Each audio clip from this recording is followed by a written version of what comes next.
नमस्कार, स्वागत है मेरे YouTube channel NS Kumar Hindi वाला में। आज पुनः एक रोचक तथ्य के साथ मैं उपस्थित हुआ हूँ।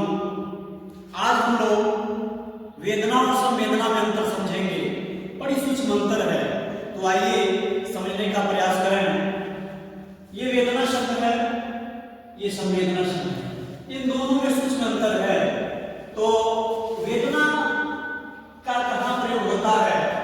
वेदना का स्वरूप संबंध मुख्य रूप से व्यक्तिगत पीड़ा से होता है। यह दुख या कष्ट है जिसे व्यक्ति स्वयं भीतर ही भीतर अनुभव करता है। यह इसका स्वरूप कैसा होता है? यह आंतरिक और व्यक्तिगत होता है। इसका स्वरूप कैसा होता है? आंतरिक और व्यक्तिगत होता है। जैसे उदाहरण के रूप में हम समझने का प्रयास करेंगे।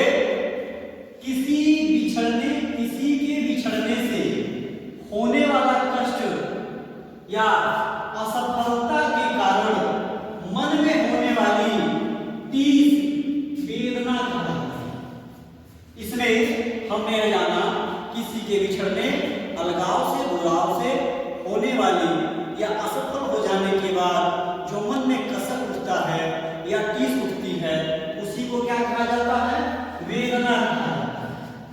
अब हम लोग संवेदना को समझेंगे। संवेदना क्या है?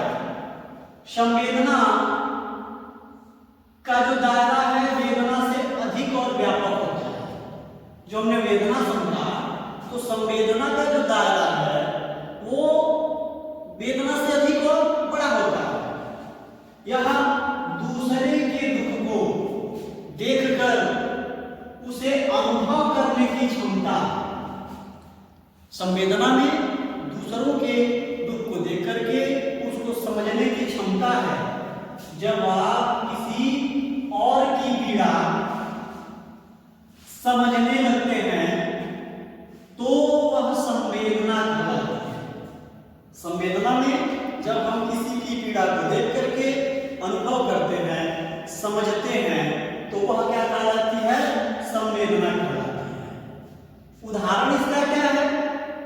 किसी भूखे बच्चे को देख करके आपके मन में जो दया पैदा होती है वो संवेदना है।